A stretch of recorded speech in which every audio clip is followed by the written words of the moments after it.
Hello दोस्तों, नमस्कार। मैं विपिन मिश्रा आपका अपने डिजिटल प्लेटफॉर्म श्री पीसीएस पर बहुत बहुत स्वागत करता हूं। और आज हम पुनः एक नए विषय के साथ में जुड़ रहे हैं। और आज हमारा जो 6 दिसंबर की परीक्षा है उसी में यूपी का जो इतिहास है उसी संदर्भ में आज हमारा टॉपिक है उत्तर प्रदेश और जैन धर्म।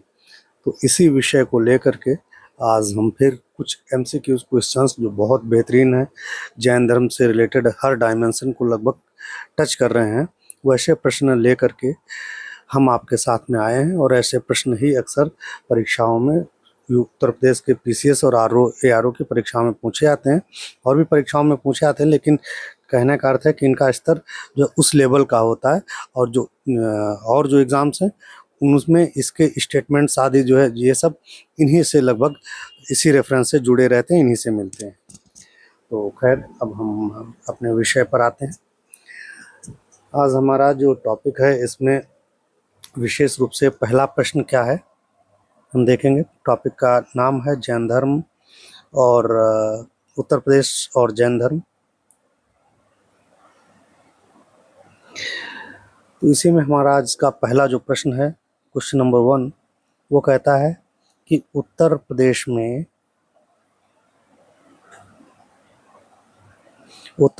में जैन धर्म के प्रारंभिक प्रसार के संदर्भ में निम्नलिखित कथनों पर विचार कीजिए। कहाँ में मैंने आपको पिछली बार भी बताया था, क्वेश्चन पढ़ना बहुत इंपॉर्टेंट है कि कैसे आप पढ़ते हैं। अगर आपको क्वेश्चन पढ़ने की स्टाइल नहीं आती है तो आपके एमसीक्यू क्वेश्चंस गलत ही होंगे। तो पहला प्रश्न कहता है कि उत्तर प्रदेश में जैन धर्म के प्रारंभिक प्रसार के संदर्भ में निम्नलिखित कथनों पर विचार करना है। अब यहाँ पर कथन कौन कौन से दे रहा है देखते हैं। पहला कथन दे रहा है कि वाराणसी क्षेत्र का संबंध जैन परंपरा के 7वें तीर्थंकर सुपार्श्वनाथ से जोड़ा जाता है। अगला स्टेटमेंट कह रहा है, दूसरा, वाराणसी को 8वें जैन तीर्थंकर चंद प्रभुनाथ की जन्मभूमि भी माना जाता है। अगला कह रहा है, इन परंपराओं में काशी क्षेत्र के प्राचीन जैन धार्मिक महत्व का संकेत मिलता है। ये यहाँ पर 4 स्टेटमेंट दे रहा है। अब हम इन स्टेटमेंट के बेस पर देखेंगे कि इसका राइट आंसर क्या होगा।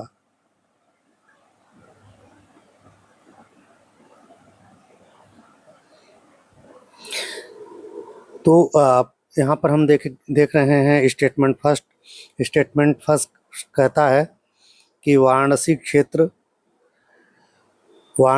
का संबंध जैन परंपरा के 7वें तीर्थंकर सुपार्श्वनाथ से था। तो यह स्टेटमेंट सही है, क्योंकि सुपार्श्वनाथ जी का जो जन्म ही हुआ था वो वाराणसी में हुआ था। जो सुपार्श्वनाथ थे, इनका जो जन्म हुआ वो वाराणसी में हुआ था। इनका जन्म जो है ये वाराणसी में हुआ था। तो इसका मतलब भाई, जब जन्म हुआ था तो सीधी सी बात है ये वहाँ से संबंधित रहे होंगे, और ये कथन सही है। अगला कथन कहता है, वाराणसी में 8वें तीर्थंकर चंद्र प्रभुनाथ की जन्मभूमि भी मानी जाती है। बिल्कुल, चंद्र प्रभुनाथ की भी जन्म कहाँ से हुआ था? वाराणसी से हुआ था। ये 8वें तीर्थंकर थे। बात समझ में आ गई। अब इसी तरह से आपने देखा, 2 स्टेटमेंट हमारे सही हो गए। पहला स्टेटमेंट, दूसरा स्टेटमेंट। तीसरा स्टेटमेंट कहता है, इन परंपराओं से काशी के प्राचीन जैन धर्म का प्राचीन जैन धार्मिक महत्व का संकेत मिलता है। तो ये भी स्टेटमेंट सही है, क्योंकि भाई जब दो तीर्थंकरों का जन्म वहाँ पर हुआ है तो ऑब्वियस सी बात है कि वहाँ पर जैन धर्म का से संबंधित वो स्थल रहा है, जैन धर्म से संबंधित उसका महत्व है। तो इसका मतलब हमारे तीनों स्टेटमेंट यहाँ पर क्या हैं? सही हैं। और एक आपको मैं बात बताता चलूँ, एक नया भी प्रश्न यहाँ से बन सकता है। कैसे प्रश्न बन सकता है? प्रश्न ऐसे बन सकता है कि वाराणसी में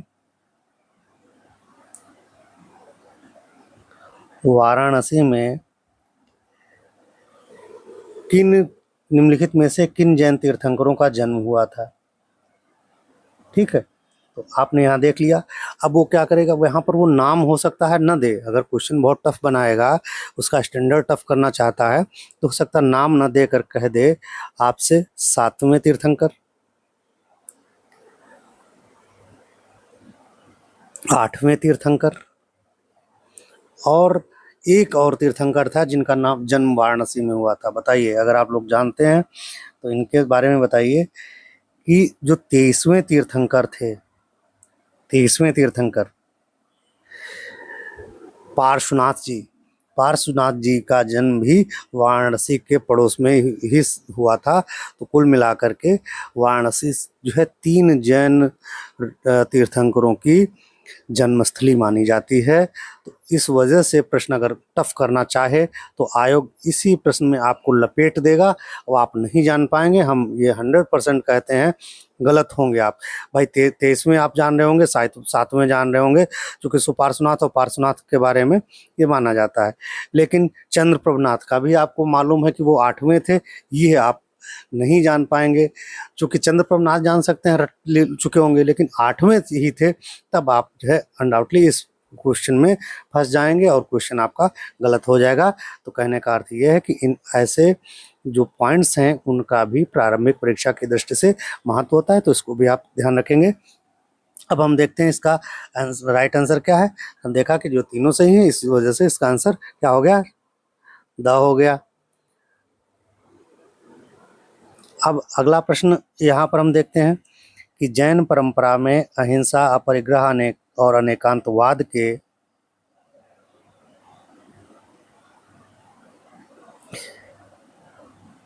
सामाजिक प्रभाव के संदर्भ में निम्नलिखित में से कौन सा कथन सर्वाधिक उपयुक्त है? निम्नलिखित में से कौन सा कथन सर्वाधिक उपयुक्त है, ये कह रहा है पहला स्टेटमेंट आपका, वो क्वेश्चन कह रहा है।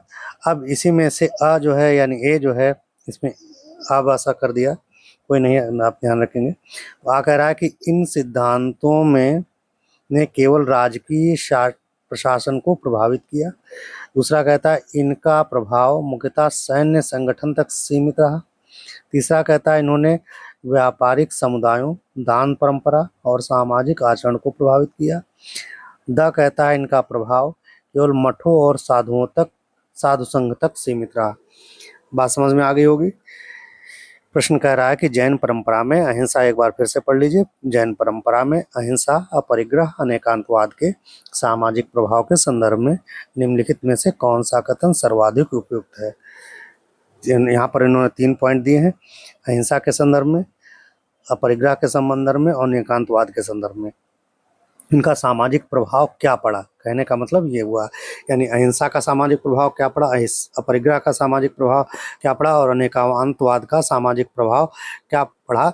इनमें इस आधार पर आप कह रहा है कि इनमें से जो 4 स्टेटमेंट दिए गए हैं, इनमें से सबसे ज़्यादा परफेक्ट और राइट स्टेटमेंट या उसके नज़दीक का कौन सा है। तो इसमें कह रहा है कि इन सिद्धांतों ने केवल राजकीय प्रशासन को प्रभावित किया। हमने आपको पिछले भी बार बताया था कि अगर केवल टर्म अगर आ जाता है कहीं भी, अगर केवल टर्म आ जाए तो समझ लीजिए वो दुश्मन है स्टेटमेंट का, वो उसको खत्म ही कर देगा, यानी उसको गलत ही कर देगा। तो क्या होगा, इसको गलत कर देगा। ठीक है, क्यों? क्योंकि केवल राजकीय प्रशासन ही प्रभावित नहीं था, और भी पक्ष तो प्रभावित थे। केवल वाला पहला स्टेटमेंट क्या हो गया, गलत हो गया। अगला कहता है इनका प्रभाव मुख्यतः सैन्य संगठन पर पड़ा। अब भैया सभी जानते हैं जैन धर्म इतना, उसके जो नियम है, नियमावली है, सिद्धांत हैं, इतने प्रकृति और मानव अनुकूल हैं कि वो जीवों की हत्या को पाप मानते हैं। इसीलिए जैन परंपरा में शाम 5 बजे के बाद 7 बजे के बाद भोजन नहीं किया जाता, सूर्यास्त के बाद। क्यों? क्योंकि उनका मानना है कि हो सकता है इस वजह से कुछ जीव अंधेरे में मुंह में चले जाएं, जिससे जीव हत्या हो जाएगी। वो कृषि को जो है बहुत ज़्यादा प्रोत्साहित नहीं करते हैं। क्यों? कृषि करने में जीव हत्या हो जाती, वही हाल से जुताई होगी, बहुत से जीवों की डेथ हो जाएगी। वो इसीलिए जैन धर्म में व्यापार आदि को ज़्यादा महत्व दिया जाता है, न कि कृषि को। तो सैन्य तो लड़ेंगे तो बेचारे वैसे ही नहीं, जब जीवों को नहीं मार रहे हैं तो आदमियों को क्या मारेंगे। तो ये वाला भी गलत है, ये वाला भी स्टेटमेंट गलत कर रहा है। अगला कह रहा है इन्होंने व्यापारिक समुदायों, दान परंपरा और सामाजिक आचरण को प्रभावित किया। ये कुछ बहुत सही तो हो सकता है। अगला कह रहा है इनका प्रभाव केवल मठों और साधु तक सीमित था। यहाँ पर चूंकि इन्होंने केवल कह दिया, इसलिए यह भी सेंटेंस गलत हो गया। अब हमारे पास जो बचा सेंटेंस, वो कौन सा सेंटेंस बचा? तीसरा वाला, सा बचा। तो ये सेंटेंस क्या हो गया? हमारा सही सेंटेंस हो गया। बात समझ में आ गई कि ये इस तरीके से इसका राइट आंसर होगा। यहाँ पर एक चीज़ और आपको मैं बताता चला हूँ, तो अहिंसा सभी जानते हैं कि अहिंसा क्या होती है, कि भाई जीव जंतुओं को मारना वो हिंसा है, और उनको बचाना, उनको न मारना, ये अहिंसा है। गांधी जी कैसे थे? हिंसक थे कि अहिंसक? अहिंसक थे। ठीक। अपरिग्रह, अपरिग्रह क्या होता है? हो सकता है इसका बहुत से लोग अर्थ नहीं जानते हो। अपरिग्रह मतलब होता है, इसको कई शब्दों से बना है, अ प्लस परि, ये दोनों उपसर्ग हो गए, प्लस ग्रह। ग्रह का अर्थ होता है ग्रहण करना, कि भाई किसी चीज को हम नहीं ग्रहण, आ जो है नकारात्मक अर्थ देता है, आ जो छोटा आ क्या है, वो नेगेटिव अर्थ देता है। काम अकाम, कार्य अकार्य, तो का तो आ क्या हुआ? नेगेटिव अर्थ दिया। और परि जो है यानी चारों तरफ, यानी चारों तरफ चीजों का संग्रह करना या चीजों को इकट्ठा करना, ये परिग्रह हुआ। अपरिग्रह यानी चीजों को इकट्ठा नहीं करना, उनको संग्रह नहीं करना। यही तो जो है आज का जो नव पर्यावरण सिद्धांत है, वो यही तो कहता है कि भाई प्रकृति से आप अपनी आवश्यकताओं की चीज लीजिए, लेकिन उनका इतना नहीं करिए कि भाई उनसे अपना जो है उनको इतना इकट्ठा कर लीजिए कि दूसरे को न मिल पाए। एनसीईआरटी की जो पुस्तक होती है, गांधी जी तो यही कहते हैं कि भाई आप, एनसीईआरटी की पुस्तक में गांधी जी कहते हैं कि प्रकृति के पास सब कुछ है, सभी को जो है वो दे सकती है, सभी को संतुष्ट कर सकती है, बस उससे आप अपना पेट भरिए, न कि पेटी। यानी प्रकृति इतनी संपन्न खुद है कि हर व्यक्ति को चाहे जल हो, वायु हो, सब जो है दे सकती है, लेकिन दिक्कत तब होती है जब पेट भरने के बजाय उससे पेटी भरी जाती है। तो इस वजह से अपरिग्रह का भी अर्थ समझ लिया आपने। और अनेकांतवाद जो है, ये भी एक टर्म है, इसका अर्थ होता है कि अनेकांत यानी एकांत नहीं, यानी किसी, इनका मानना है इस सिद्धांत के अनुसार सत्य जो है वो एक नहीं है, वो अनेक है। सत्य जो है वो, उसको अनेक दृष्टिकोणों से समझा जा सकता है। हो सकता है कि जैसे मान लीजिए आपके दृष्टिकोण से आपको लगता है कि हम सही हैं, अगले दृष्टिकोण को लगता है नहीं हम सही हैं, तीसरे दृष्टिकोण को लगता है हम सही हैं। तो इसी को जो है जैन धर्म में अनेकांतवाद कहा गया। इसमें कहा गया सत्यास्ति, सत्य नास्ति, सत्यास्ति नास्ति, सही है, सही नहीं है, सही हो भी सकता है, सही नहीं भी हो सकता है। इस तरह से सत्य के 7 आयाम इसमें दिए गए हैं। इसको अनेकांतवाद और स्यादवाद भी बोलते हैं। इसको याद रखिएगा, प्रश्न हो सकता है पूछ ले, यही स्यादवाद भी है। ठीक है, बात समझ में आ गई। अगले प्रश्न की तरफ हम बढ़ते हैं। अगला प्रश्न कहता है कि उत्तर प्रदेश में जैन धर्म के व्यापारिक एवं आर्थिक आधार के संदर्भ में निम्नलिखित में से कौन सा युग्म सबसे अधिक उपयुक्त है? सबसे अधिक उपयुक्त है, ये टर्म आपका कहता है। अब इसमें हम देखेंगे कि सर्वाधिक उपयुक्त कौन सा है। विकल्प आ कहता है जैन व्यापारी समुदाय, नगरीय व्यापार एवं दान परंपरा।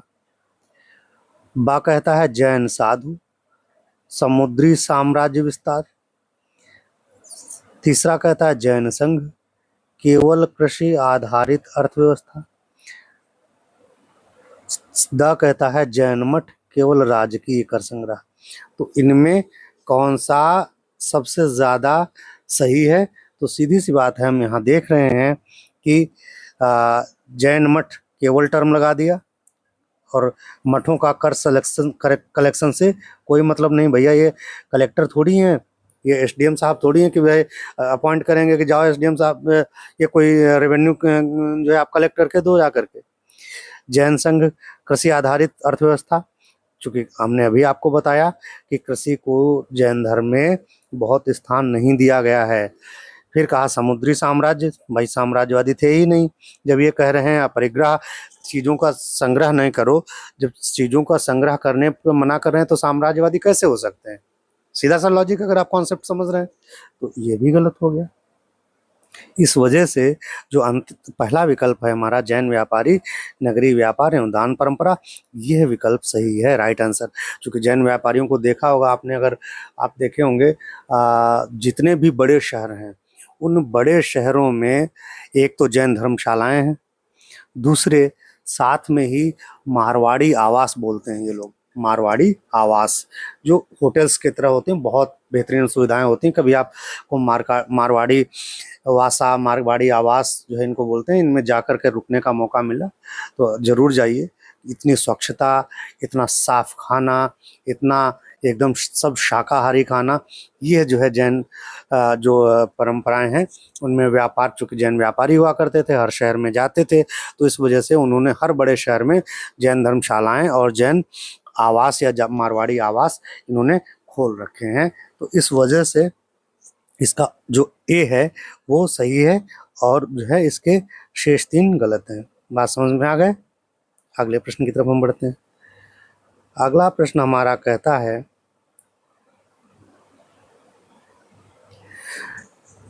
क्वेश्चन नंबर 4,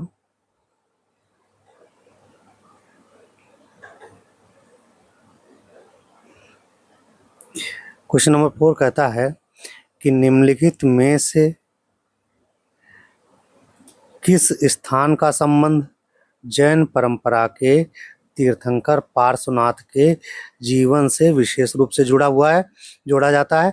ये अभी हमने बताया, अब पहले ऊपर चर्चा भी कर रहे हैं, अब इसको सेपरेट क्वेश्चन के रूप में यहाँ पर पूछ लिया कि वाराणसी, अयोध्या, श्रावस्ती या कौशाम्बी, कौन सा जो है स्थल था जो जैन परंपरा में तीर्थंकर पार्श्वनाथ से जोड़ा जाता है? ये अब अगर आप जानते हैं तो इसको आप बताने की कोशिश करिए कि जो पार्श्वनाथ थे, आपको मालूम होगा कि अभी हमने चर्चा की ऊपर ही, अभी जस्ट थोड़ी देर पहले ही अलग से क्वेश्चन यहाँ से अलग से पूछ दिया गया कि पार्श्वनाथ का जन्म वाराणसी में हुआ था और ये 23वें तीर्थंकर थे। 24वें तीर्थंकर का नाम आप जानते ही होंगे, ये तो सब बताने की ज़रूरत नहीं है। जो लोग जानते हैं कमेंट बॉक्स में बताइए। अब एक चीज़ यहाँ पर इम्पॉर्टेंट ये है कि पार्श्वनाथ जैन धर्म के अत्यंत महत्वपूर्ण तीर्थंकर तो थे ही, वे महावीर से लगभग 2.5 शताब्दी पूर्व माने जाते हैं और उनके उपदेशों ने महावीर के समय विकसित जो जैन परंपरा थी उसकी पृष्ठभूमि तैयार कर ली थी। यानी जो महावीर तीर्थंकर, महावीर की बात करते हैं, जो 24वें तीर्थंकर होते हैं, उनका जो ग्राउंड था, पृष्ठभूमि थी, वो पार्श्वनाथ ने ही तैयार कर दी थी। और जो मूल सिद्धांत थे जैन धर्म के, आपको यहाँ पर ये जानते चलिए जो 4 मूल सिद्धांत थे इसके जैन धर्म के, कौन कौन से? अहिंसा, सत्य, अहिंसा, सत्य, अस्तेय, अस्तेय मतलब होता चोरी न करना, और अपरिग्रह, ये 4 सिद्धांत थे। इन चारों सिद्धांतों में एक 5वां सिद्धांत ब्रह्मचर्य जोड़ा गया। ये किसके द्वारा जोड़ा गया? ठीक है, अब ये आप बताइए, ब्रह्मचर्य जो जोड़ा गया वो किसके द्वारा जोड़ा गया? पार्श्वनाथ महावीर स्वामी, तीर्थंकर महावीर स्वामी के माध्यम से। तो ये भी साथ में आप जो जैन दर्शन है उसको भी साथ में जानते चलिए। अब अगले प्रश्न की तरफ हम बढ़ते हैं। अगला प्रश्न हमारा यहाँ पर कहता है, प्रश्न के अकॉर्डिंग प्रश्न 5, उत्तर प्रदेश की जैन तीर्थंकर परंपरा के संदर्भ में निम्नलिखित कथनों पर विचार कीजिए। अब क्या कह रहा है कि अयोध्या का संबंध जैन परंपरा के अनेक तीर्थंकरों से जोड़ा जाता है। दूसरा स्टेटमेंट कह रहा है वाराणसी का संबंध सुपार्श्वनाथ और पार्श्वनाथ की परंपराओं से मिलता है। तीसरा संबंध कह रहा है इस प्रकार उत्तर प्रदेश का धार्मिक भूगोल जैन तीर्थ परंपरा के में अत्यंत महत्वपूर्ण भूमिका निभाता है, महत्वपूर्ण है उसके लिए। अब यहाँ पर हम देखेंगे कि ये इनमें से कौन से स्टेटमेंट सही हैं। तो यहाँ हम देखेंगे कि अयोध्या के संदर्भ में पहले हम बात करेंगे कि जो अयोध्या है, अयोध्या को जैसे हमने वाराणसी के संदर्भ में देखा था, वैसे ही अयोध्या में भी कई जैन तीर्थंकरों का जन्म हुआ था, यहाँ से जुड़े हुए थे। जैसे पहले जो जैन तीर्थंकर थे कौन थे मालूम है?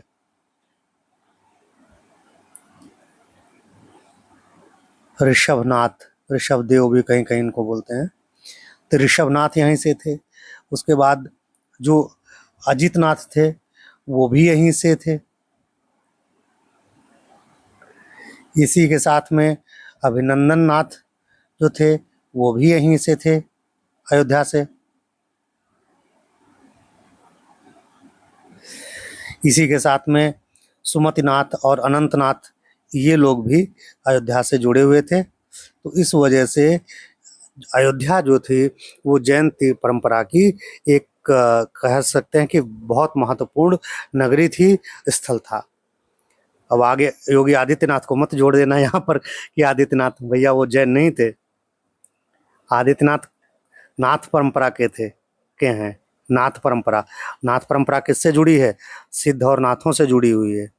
ठीक है, सिद्ध नाथों से जुड़ी हुई। सिद्ध अलग थे, नाथ अलग थे, इनका दर्शन अलग था, ये नाथों का अलग था। ठीक है, तो इस तरीके से सिद्ध जो थे ज़्यादा एक तरीके से इन्होंने भौतिकवाद को कर दिया। इनका जो है सिद्धांत है, उस परंपरा को थोड़ा सुधार करते हुए नाथ लोगों ने इन्होंने मदिरा और सुरा मदिरा और स्त्री सबको जो है सिद्धों ने जो है वो अपनाया। तब फिर नाथ परंपरा में आ गए, अरे यार तुम तो सब लोग जो है गंदगी मचा रखे हो पूरे धर्म में। तब फिर इन्होंने सुधार किया नाथ परंपरा ने। तो सिद्ध और नाथ अलग अलग थे, याद रखिएगा।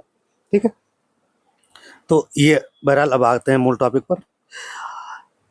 अगला पहला स्टेटमेंट हमारा सही हो गया। दूसरा स्टेटमेंट कहता है वाराणसी का संबंध सुपार्श्वनाथ और पार्श्वनाथ की परंपराओं से मिलता है। बिल्कुल सही है, ये भी अभी हम ऊपर चर्चा कर चुके हैं। अगला प्रश्न स्टेटमेंट कहता है इस प्रकार उत्तर प्रदेश का धार्मिक भूगोल जैन धर्म परंपरा में अत्यंत महत्वपूर्ण था। इस वजह से ये भी सही है। क्यों महत्वपूर्ण था? तो कि हमने देख लिया कि अयोध्या और वाराणसी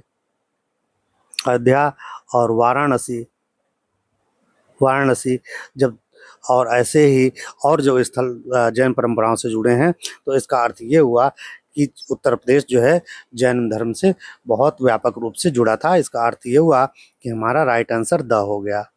अगले प्रश्न की ओर हम लोग बढ़ते हैं। अगला प्रश्न कहता है हमारा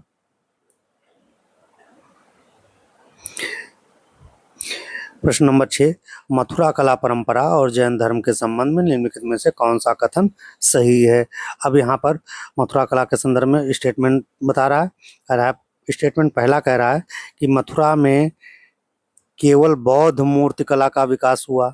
यहाँ भी एक शत्रु आ गया। दूसरा कह रहा है मथुरा कला में जैन तीर्थंकर प्रतिमाओं का भी महत्वपूर्ण विकास हुआ। स्टेटमेंट कह रहा है जैन प्रतिमाएं केवल गुप्त काल के बाद दिखाई देती हैं।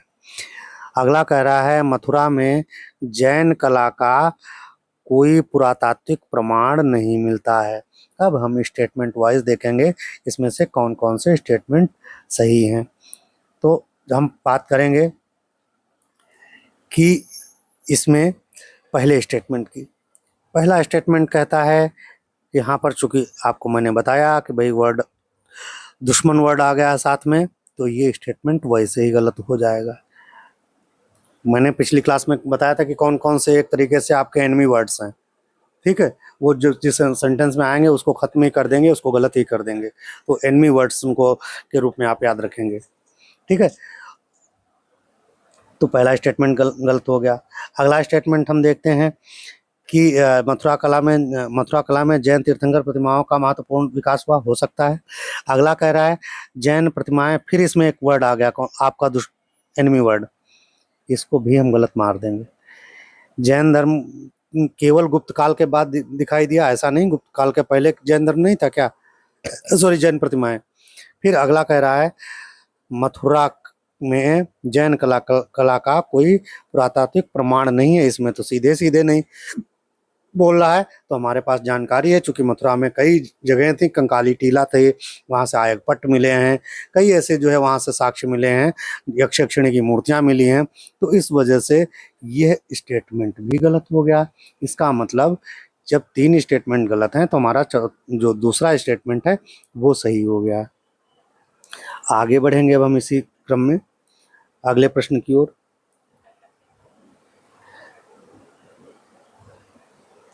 अगला प्रश्न हमारा यहाँ पर कहता है, क्वेश्चन नंबर 7, कि क्वेश्चन नंबर 7 कहता है मथुरा से प्राप्त जैन प्रतिमाओं एवं आयग पट्टों के संदर्भ में निम्नलिखित कथनों पर विचार करना है आपको। कथन क्या है कि आयग पट्ट जैन उपासना एवं धार्मिक प्रतीकवाद से जुड़े थे। दूसरा स्टेटमेंट कहता है इनमें तीर्थंकरों एवं जैन तीर्थ प्रतीकों का अंकन मिलता है। तीसरा कहता है मथुरा के पुरातात्विक अवशेष जैन धर्म के प्राचीन नगरीय आधार को समझने में सहायक हैं। अब यहाँ पर इन्होंने 3 स्टेटमेंट दे दिया। अब 3 स्टेटमेंट के बेस पे आपको बताना है कि इनमें से कौन सा सही है और कौन सा गलत है, ये आपको यहाँ पर अब बताना है। तो पहला स्टेटमेंट हम देखेंगे। पहला स्टेटमेंट कह रहा है कि आयगपट जैन उपासना और धार्मिक प्रतीकवाद से जुड़े थे। तो बिल्कुल, जो आयगपट थे, आयगपट में जैन उपासना से भी जुड़े थे और धार्मिक प्रतीकवाद से जुड़े थे। धार्मिक प्रतीकवाद कह सकते हैं कि इन पर जो धार्मिक प्रतीकवाद को यहाँ पर समझ लीजिए। धार्मिक प्रतीकवाद का अर्थ हुआ कि इनमें बहुत से जैन धर्म के जो सिंबल्स थे, प्रतीक थे, उनको उकेरा गया था इन आयगपट्टों पर। आयगपट्ट जैसे उनके इंफॉर्मेशन के वो होते थे शिलालेख अशोक के, वैसे ही जैन में आयगपट्ट भी हुआ करते थे। उन पर इंफॉर्मेशंस दी जाती थी सिंबॉलिक फॉर्म में, पेंटिंग फॉर्म में या फिर लेटर फॉर्म में। तो यह जो है यहाँ पर हमने देखा कि जैन धर्म में जो धार्मिक प्रतीकवाद है उसका भी आयगपट्टों में महत्व था। जैसे अगर चाहे इसमें धर्मचक्र हो, चाहे स्वास्तिक हो, धर्मचक्र हो, स्वास्तिक हो, ठीक है, ये धार्मिक प्रतीक है। चूंकि ये टर्म थोड़ा समझना आपके लिए टफ होगा। उसके बाद श्रीवत्स है, ठीक है, तीर्थंकर जो थे उनसे संबंधित जो है प्रतीक थे। उसके बाद नंदीवर्त है, स्तूप हैं, जैन स्तूप हैं, इन सब के जो साक्ष्य हैं या प्रतीक हैं ये आयगपट्टों में मिलते हैं। अगला स्टेटमेंट कह रहा है तीर्थंकरों का, इनमें तीर्थंकरों का अन्य जैन प्रतीकों का अंकन मिलता है, ये भी सही हो गया, अभी हम चर्चा कर चुके, बता चुके आपको। तीसरा कहता है मथुरा के पुरातात्विक अवशेष जैन धर्म के प्राचीन नगरीय आधार को समझने में सहायक हैं। बिल्कुल सही सहायक है, क्योंकि जो पुरातात्विक अवशेष के रूप में ही मथुरा से एक मिला है कंकाली टीला। कंकाली टीला सभी लोग जानते होंगे। कंकाली टीला जो मिला है, इसके माध्यम से वहाँ की जो नगरीय व्यवस्था थी प्राचीन काल की, उसको समझा जाता था। ये एक छोटा सा टीला टाइप में है, वहाँ पर जैन धर्म से जुड़े हुए जो कुछ अवसंरचनाएं हैं वो देखने को मिलती हैं।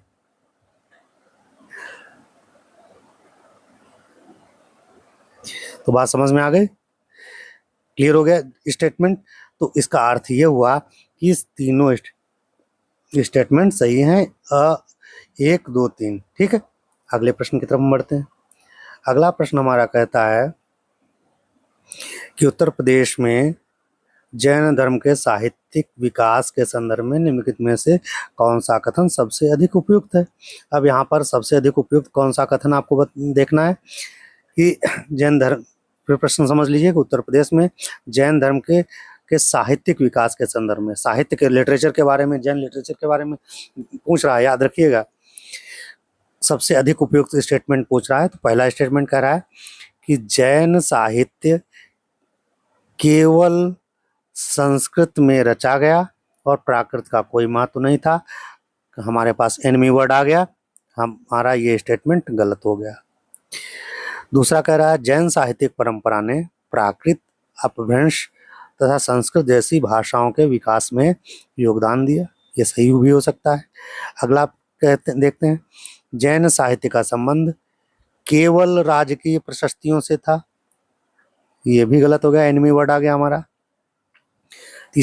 चौथा कहता है जैन साहित्य मुख्यतः फारसी भाषा में विकसित हुआ। ये तो सभी जानते हैं, फारसी भाषा उस समय जब थी ही नहीं, मुगलों के बाद आती है, या जो जैन परंपराएं हैं उनमें फारसी भाषा में नहीं लिखा गया, तो इस वजह से ये स्टेटमेंट भी आपका गलत हो गया। अब यहाँ पर हम देखेंगे कि जब ये स्टेटमेंट सभी गलत हैं तो आखिर इसका सही उत्तर क्या है, तो हम देखेंगे इसका सही उत्तर क्या होगा। इसका सही उत्तर होगा बी। जैन साहित्यिक परंपरा में प्राकृत लैंग्वेज मिलती है, प्राकृत मिलती है, प्राकृत भाषा, साथ ही साथ अपभ्रंश भी मिलती है, अपभ्रंश भी मिलती है, और साथ ही साथ में कुछ संस्कृत के भी जो है संस्कृत से जुड़ा भी साहित्य जैन परंपराओं से मिलता है। अब एक प्रश्न कभी कभी ये पूछ लेता है, ये आपको बहुत ध्यान रखना है कि प्राकृत में भी हो सकता है और डीप में चला गया, तब यहाँ पर प्राकृत कई रूप हैं, शौरसेनी प्राकृत और प्राकृत के भाग हैं। तो अर्धमागधी जो प्राकृत है इसमें सबसे ज्यादा जैन साहित्य लिखा गया, लिखा और प्राकृतों में भी गया, शौरसेनी में भी लिखा गया और मागधी में भी लिखा गया, लेकिन अर्धमागधी जो प्राकृत थी उसमें सबसे ज़्यादा जैन साहित्य लिखा गया। तो इस आधार पर हमारा स्टेटमेंट बी जो है सही होता है और स्टेटमेंट गलत होते हैं। आप क्लियर हो गया, समझ गए होंगे चीज़ों को। अगले प्रश्न की तरफ अब हम बढ़ेंगे।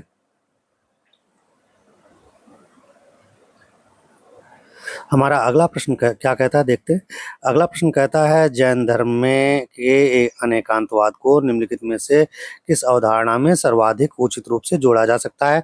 अब हालांकि हम लोग ऊपर चर्चा कर चुके हैं, मैंने सब ऊपर आपको समझा दिया है, अब समझाने की फिर से ज़रूरत नहीं है। अब हम यहाँ पर देखते हैं इसके विकल्प क्या हैं। सत्य के एकमात्र और पूर्ण दृष्टिकोण की अनिवार्यता। बी कहता है विभिन्न दृष्टिकोणों से सत्य के बहुआयामी स्वरूप को समझना। तीसरा कहता है धार्मिक मतभेदों का पूर्ण निषेध। चौथा कहता है केवल कर्मकांड को सत्य का आधार मानना। अब यहाँ पर इन्होंने 4 स्टेटमेंट दिए हैं। सीधी सी बात है, अभी हमने आपको ऊपर समझा दिया है डिटेल से कि अनेकांतवाद क्या है। इसमें जो है जैन धर्म के जो 7 सिद्धांत दिए गए हैं, 7 सिद्धांत दिए गए हैं जो सत्य को 7 विभिन्न दृष्टिकोणों से समझते हैं, देखते हैं, जिसमें जैसे मैंने बताया था कि स्यात् अस्ति सत्य है, स्यात् नास्ति सत्य नहीं है, स्यात् अस्ति नास्ति सत्य हो भी सकता है, सत्य नहीं भी हो सकता है, स्यात् नास्ति अस्ति स्यात् अस्ति नास्ति, ऐसे इस तरीके से नहीं भी हो सकता, हो भी सकता, नहीं भी हो सकता। इस तरीके से 7 सिद्धांत दिए हुए हैं। इसी को स्याद्वाद भी बोला जाता है, स्याद्वाद भी बोला जाता है। तो ये है आपका स्याद्वाद के संदर्भ में बेसिक कॉन्सेप्ट जब आपने समझ लिया, अब आपके लिए क्वेश्चन एकदम हलवा हो गया। आप तुरंत इसको देखेंगे। इसने कह दिया सत्य को एकमात्र पूर्ण दृष्टिकोण समझा था, मार दो गलत। कह रहा है विभिन्न दृष्टिकोणों के सत्य के आयाम सत्य के बहुआयामी स्वरूप को समझा सकता है, छोड़ सकते हो कि भाई हो सकता है सही है, पहले एलिमिनेट कर लिया करो सब स्टेटमेंट को देख करके। अगला कह रहा है धार्मिक मतभेदों का पूर्ण निषेध, बिल्कुल गलत है। वो कह रहा है कि भाई 7 सिद्धांत हो सकते हैं तो मतभेद कैसे नहीं हो सकते, जब 7 सिद्धांत होंगे तो मतभेद होंगे ही। भाई मतभेदों का निषेध तो तब होगा केवल और केवल अहम ब्रह्मास्मि, मैं ही ब्रह्म हूँ, तब क्या है, पूर्ण मतभेदों का पूर्ण निषेध को, और कोई भी नहीं, केवल मैं ही मैं हूँ, अपन द बॉस, तब वो जो सही होगा। लेकिन यहाँ पर मतभेदों का पूर्ण निषेध कर रहा है, इसलिए स्टेटमेंट गलत हो गया। जब हमने बेसिक कॉन्सेप्ट आपको समझा दिया, अब इसको बहुत आसानी से आप सॉल्व कर देंगे। फिर कह रहा है यहाँ पर भी एनिमी वर्ड हमारा आ गया, केवल कर्मकांड को सत्य का आधार माना जाता है, मानना ये भी गलत हुआ। इस वजह से हमारा राइट आंसर हो जाएगा बी, सिंपल। अगले प्रश्न की तरफ हम बढ़ते हैं। अगला प्रश्न कहता है हमारा कि उत्तर प्रदेश के प्राचीन इतिहास में कौशाम्बी के संदर्भ में जैन धर्म का अध्ययन किस व्यापक ऐतिहासिक प्रक्रिया को समझने में विशेष सहायक है? बहुत बढ़िया प्रश्न है। अब देखेंगे कौन कौन से यहाँ पर विकल्प दिए हैं। पहला विकल्प कहता है केवल ग्रामीण कृषि व्यवस्था को, एनिमी वर्ड कट। नगरीकरण, व्यापारिक गतिविधियों और विभिन्न धार्मिक परंपराओं का सह अस्तित्व हो सकता है। केवल वैदिक यज्ञ परंपरा, एनिमी वर्ड कट। केवल मध्यकालीन सूफी आंदोलन, एनिमी वर्ड कट। सीधा सा, इसमें से बताने की जरूरत नहीं, आपको पता खुद चल गया कि राइट आंसर क्या है। राइट आंसर बी है। बात समझ में आ गए? बात समझ में आ गई होगी कि इसका राइट आंसर क्या है। राइट आंसर हो गया इसका बी। क्लियर? कौशाम्बी जो है एक, क्योंकि आपको मैंने बताया था कि कौशाम्बी था, पिछली क्लास में भी जो है चर्चा की थी। कौशाम्बी के संदर्भ में बौद्ध धर्म के रेफरेंस में जब बताया था कि जो कौशाम्बी है, कौशाम्बी यमुना नदी के तट पर स्थित था। यमुना दिल्ली से जा रही है, दिल्ली से जा रही है, तो सीधी सी बात, जो पश्चिम का व्यापार जो था वो यमुना नदी के माध्यम से, उस समय नदियां व्यापार का एक माध्यम हुआ करती थी, गंगा हो यमुना हो, जो भी नदियां हुआ करती थी उस समय व्यापार का माध्यम हुआ करती थी।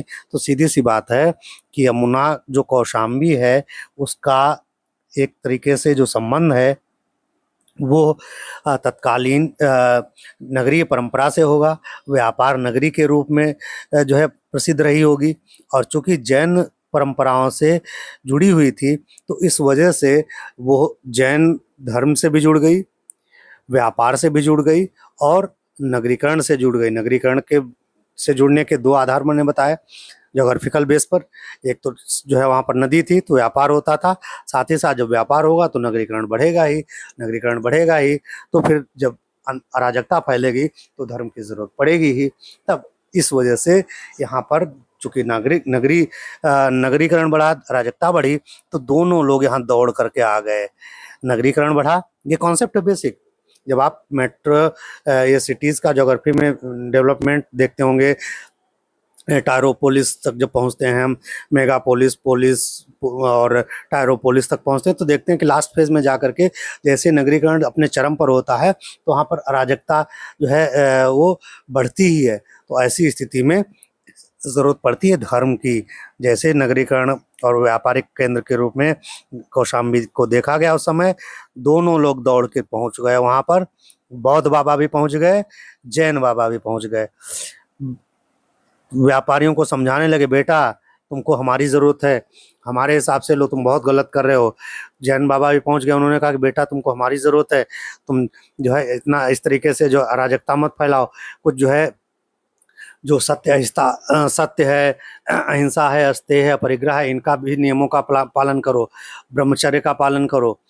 कुल मिलाकर के इस वजह से कौशाम्बी का जो महत्व था वो व्यापारिक था, नगरीय था और धार्मिक महत्व भी था, क्योंकि अंत में वहाँ पर बौद्ध और जैन दोनों पहुँच गए थे। तो इस वजह से एक प्रश्न ये भी पूछा जाता है, कौन सी नगरी बौद्ध और जैनों दोनों धार्मिक परंपराओं से जुड़ी थी? तो दैट वाज द कौशाम्बी। अगला प्रश्न कहता है, अगले प्रश्न की ओर हम बढ़ते हैं। अगला प्रश्न कहता है कि जैन धर्म में तीर्थंकर प्रतिमा विज्ञान के संदर्भ में निम्नलिखित कथनों में से कौन सा युग्म सही है? अब समय थोड़ा कम है, मैं जल्दी जल्दी इसको थोड़ा कराने की कोशिश करूंगा। तो कह रहा है कि तीर्थंकर, विकल्प ए, तीर्थंकर केवल अस्त्र शस्त्र साहित्य प्रतिमा, एनमी टर्म आ गया, कट कर दो सीधे। तीर्थंकर कायोत्सर्ग या ध्यान मुद्रा में प्रतिमा परंपरा, तीर्थंकर अनिवार्य रूप से घुड़सवार प्रतिमा, ये भी अनिवार्य कर दिया। केवल और अनिवार्य क्या है, दोनों दूसरे एक दूसरे के चचे मौसेरे भाई हैं, चोर चोर मौसेरे भाई, ये भी एनिमी वर्ड है, इसको भी आप कट कर दो। फिर तीर्थंकर केवल युद्ध दृश्यों में चित्रित, ये भी एनिमी वर्ड आ गया, कट कर दो। ये तो मैंने एनिमी वर्ड के आधार पर पहचाना आपको बताया, लेकिन फिर भी आप यह पर जान लीजिए कि जैन परंपरा का संबंध या तीर्थंकरों का संबंध युद्ध ने से नहीं था। वो जब युद्ध से नहीं था तो घुड़सवार प्रतिमा किसकी होगी, शिवाजी की होगी, राणा प्रताप की होगी, न कि महावीर स्वामी घोड़ा पर बैठ करके तलवार लेके खड़े होंगे, नहीं होंगे ना। तो ये भी कॉन्सेप्चुअली गलत है।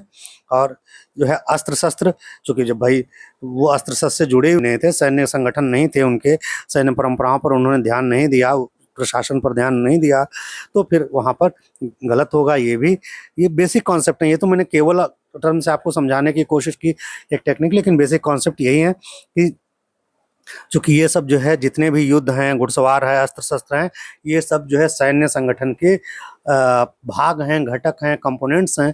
तो that means that all will be wrong. Okay, it means our final answer will be B. What is the B?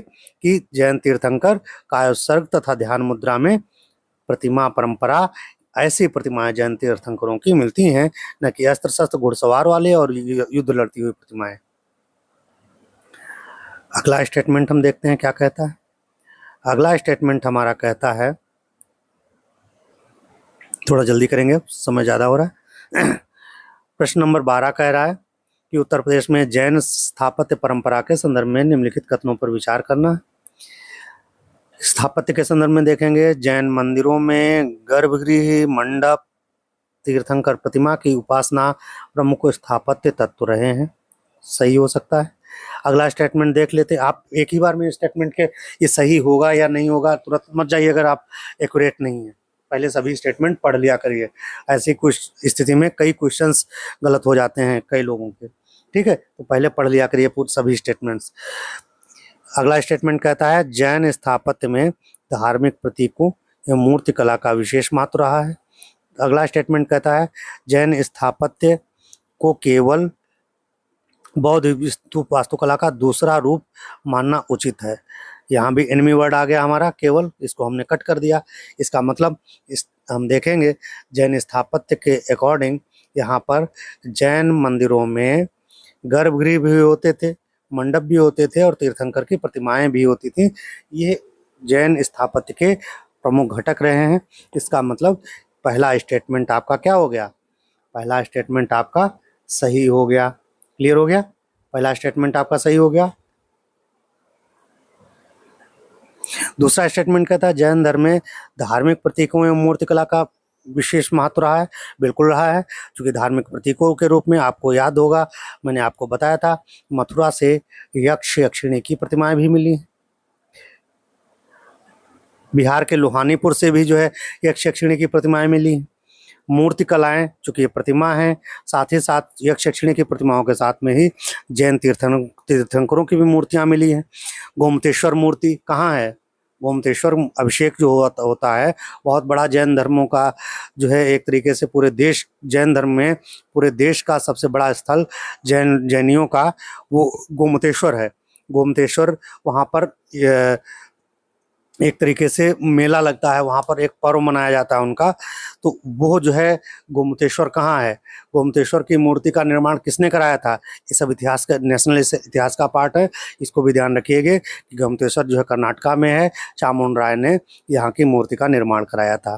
तो इसमें से अब हम देखेंगे इसके आधार पर राइट आंसर क्या होगा, बी हो जाएगा। यानी केवल 1 और 2 सही हैं और शेष जो है तीसरा गलत है। तो इस वजह से यहाँ पर क्या हुआ, हमारा राइट आंसर बी हो गया।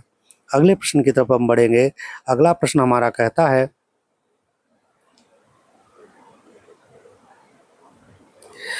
उत्तर प्रदेश में जैन धर्म के राजनीतिक इतिहास के संदर्भ में निम्नलिखित कथनों का में से कौन सा निष्कर्ष अधिक तार्किक है। अब विकल्पों पर हम विचार करेंगे। जैन धर्म का विकास केवल किसी एक राजवंश के संरक्षण में हुआ, एनिमी वर्ड कट। दूसरा, जैन धर्म का प्रसार नगरीय केंद्रों, व्यापारिक वर्ग और विभिन्न शासकीय परिस्थितियों के साथ अंतःक्रिया से हुआ, संभावना है इसकी। जैन धर्म केवल ग्रामीण जनजातियों तक सीमित था, एनिमी वर्ड कट। जैन धर्म का राजनीतिक इतिहास उत्तर प्रदेश से असंबद्ध रहा है, ये भी कट। हमने देखा कि इनमें से 3 प्रश्न गलत हैं, तो सबसे ज़्यादा उपयुक्त निष्कर्ष क्या होगा इसका? सबसे ज़्यादा उपयुक्त निष्कर्ष यही होगा कि जैन धर्म का प्रसार नगरीय केंद्रों, व्यापारिक वर्ग और साथ ही साथ शासकीय परिस्थितियों के साथ अंतःक्रिया से हुआ। भाई नगरीय केंद्रों में भी मैंने बताया आपको, चूंकि जैन व्यापारी हुआ करते थे, व्यापारी वर्ग जुड़ा हुआ, व्यापारी नगरों से जुड़ा करते थे विशेषता, तो नगरीकरण भी हुआ। साथ ही साथ जब नगर होगा और जिसके पास पैसा होगा तो वो सत्ता भी वही रेगुलेट करेगा ही। अभी कैसे अंबानी और जो वहाँ पर टेस्ला और एलन मस्क और बफेट जो है रेगुलेट करते हैं अमेरिका को, यहाँ पर अंबानी अडानी जैसा जो आरोप लगाते हैं लोग या कहना है कि भाई रेगुलेट करते हैं गवर्नमेंट को, तो उसी तरीके से जैन धर्म में भी उस समय रहा होगा कि भाई जो पैसा देगा, सीधी सी बात है, वो शासक को वो अपने हिसाब से रूल्स भी मनवाने की कोशिश करेगा। तो उस आधार पर भी हम देखें तो कुल मिलाकर के स्टेटमेंट भी हमारा सही है। अगले क्वेश्चन की तरफ हम बढ़ते हैं।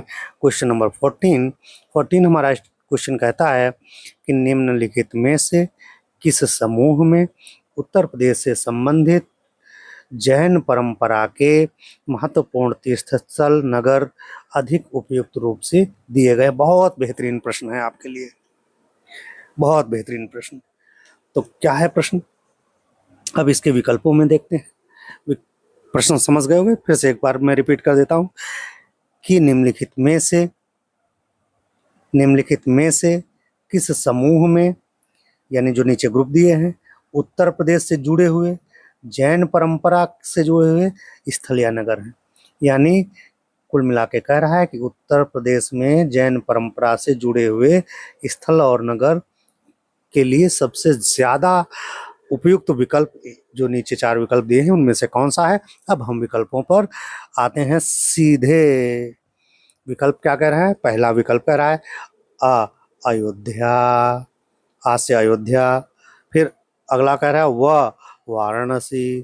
फिर अगला कह रहा है श्रावस्ती। फिर विकल्प बी पे आते हैं, बा कह रहा है आ से आगरा। ये कह रहे हैं फिर भैया मेरठ है। फिर कह रहे हैं बरेली है। ये फिर कह रहे हैं झांसी है। फिर कह रहे हैं कानपुर है। फिर कह रहे हैं गाजियाबाद है। फिर अगला कह रहे हैं सहारनपुर है, मुरादाबाद है, रामपुर है। ये विकल्प इन्होंने यहाँ पर दिए हैं। तो अब इनमें से सही विकल्प कौन सा होगा, ये अब आपको बताना है। तो यहाँ पर हम देखेंगे कि आगरा, मेरठ, बरेली, जैसा कि आप जानते हैं कि जैन धर्म का विशेष रूप से अगर हम प्राचीन भारत की बात करें तो जैन धर्म का जो केंद्र था वो पूर्वी उत्तर प्रदेश था, न कि पश्चिमी उत्तर प्रदेश। तो ये पश्चिमी उत्तर प्रदेश में जैन धर्म उस रूप में पश्चिमी उत्तर प्रदेश में नहीं उतना फैला था जो कि महावीर स्वामी या फिर अन्य जैन जो दार्शनिक हुए या तीर्थंकर हुए उनसे जुड़ा हो। तो ये विकल्प गलत है। झांसी, कानपुर, गाजियाबाद ये भी नहीं, चूँकि ये पश्चिमी उत्तर प्रदेश में इतना प्रसार था ही नहीं। ये बेसिक कॉन्सेप्ट। सहारनपुर, मुरादाबाद, रामपुर ये भी नहीं होगा। ठीक है। हाँ, एक चीज़ याद रखिएगा, यहाँ पर बरेली आपकी नाथ परंपरा से जुड़ा हुआ है।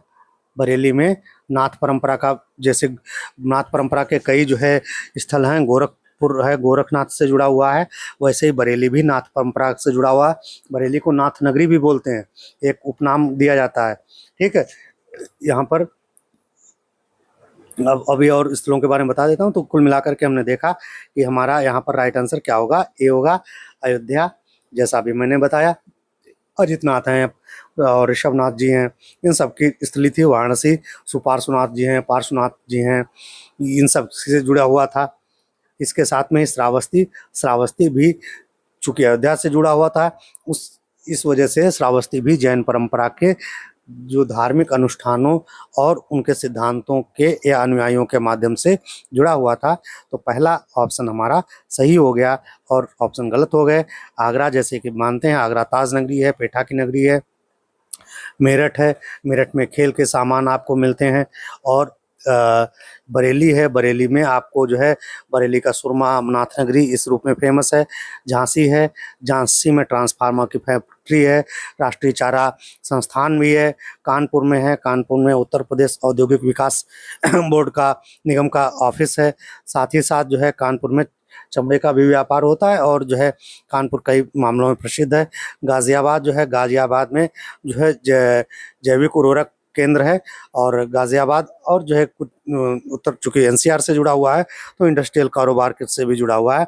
सहारनपुर ये पेपर उत्पादन के लिए प्रसिद्ध है। साथ ही साथ संतरा उत्पादन, आम उत्पादन के लिए भी सहारनपुर का विशेष महत्व है।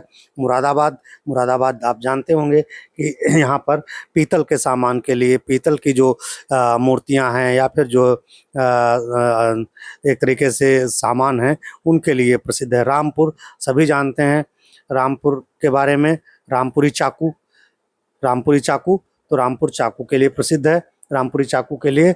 और अभी रामपुर का विवाद रहा ही है, सभी जानते हैं कि जो जौहर यूनिवर्सिटी को लेकर के, तो आजम खान का जो क्षेत्र है रामपुर, तो ये रामपुर भी जो है प्रसिद्ध है रामपुरी चाकू के लिए विशेष रूप से, जो आपको ध्यान रखना है। अगले प्रश्न की तरफ हम बढ़ते हैं। अगला प्रश्न हमारा क्या कहता है, क्वेश्चन नंबर 15। आज मैंने आपके लिए 15 प्रश्न यहाँ पर लिए हैं। प्रश्न नंबर 15 कहता है भाई कि उत्तर प्रदेश में जैन धर्म के ऐतिहासिक प्रभाव का सर्वाधिक व्यापक आकलन निम्नलिखित में से किस विकल्प द्वारा होता है, किया जा सकता है। अब यहाँ पर हम जाएंगे विकल्पों पर। कह रहा है इसका प्रभाव केवल धार्मिक अनुष्ठानों तक सीमित था, मैंने अभी बताया। एडमीटर माया काट दीजिए। इसका प्रभाव केवल मूर्तिकला तक सीमित था, एडमीटर माया काट दीजिए। इसमें धार्मिक चिंतन के साथ साथ व्यापारिक संस्कृति, दान, अहिंसा, नगरीय जीवन, साहित्य और कला को भी प्रभावित किया, इसकी संभावना हो सकती है। फिर अगला, इसका प्रभाव केवल मध्यकालीन मंदिर निर्माण तक था, काट दीजिए। इसका मतलब हमारा सबसे राइट आंसर क्या हो गया, सी हो गया। राइट आंसर क्या हो गया, सी हो गया, सा हो गया इसका राइट आंसर। भाई इसका प्रभाव केवल धार्मिक अनुष्ठानों तक सीमित था, नहीं, केवल धर्म से ही थोड़ी था, ये तो व्यापार आदि से भी जुड़ा हुआ था, सामाजिक प्रभाव से भी जुड़ा हुआ था, ठीक है, राजनीतिक प्रभाव से भी जुड़ा हुआ था। तो यह जो है इसके ऐतिहासिक प्रभाव को जो है हम केवल धर्म तक नहीं जोड़ सकते हैं। इसको केवल मूर्तिकला से ही नहीं था, भाई मूर्तिकला क्यों थी, मूर्तिकला के साथ साथ में स्थापत्य कला भी तो थी। केवल मंदिर, मध्यकालीन मंदिर निर्माण तक सीमित था, ये भी गलत है। उसके पहले भी मंदिरों का निर्माण हुआ और बाद में भी जैन परंपराओं के मंदिरों का निर्माण हुआ। तो कुल मिलाकर के हमारा विकल्प यहाँ पर सा सही है। बात समझ में आ गई। तो आज की क्लास हम यहीं पर कंप्लीट करते हैं और अगली क्लास में हम लोग मिलते हैं। जो भी बच्चे नए हैं इसको जो है चैनल को सब्सक्राइब कर लेना, जिससे आपको जिसके नोटिफिकेशंस मिलते रहें। क्लास रेगुलर होती है लगभग। और अगर मान लीजिए अभी ये जैसे हो रहा है कि अभी कुछ यूपी की क्लासेस चलती हैं, बीच में करंट की क्लासेस रहती हैं, वो भी करंट यूपी ओरिएंटेड करंट है, तो आज करंट की भी क्लास होगी। तो नोटिफिकेशन ऑन कर लेंगे तो आपको जो है जो वीडियोस होंगे वो सब आपको मिलते रहेंगे। ठीक है, मिलते हैं अगली क्लास में। अगला टॉपिक हमारा रहेगा बौद्ध हो गया, जैन हो गया, महाजनपद हो गया। अब अगला टॉपिक हमारा आएगा विशेष रूप से मौर्य साम्राज्य, उत्तर प्रदेश में मौर्य साम्राज्य। इस पर हम 20 बहुत महत्वपूर्ण प्रश्नों के साथ में हाजिर होंगे, चर्चा करेंगे। ठीक है, मिलते हैं अगली क्लास में। धन्यवाद।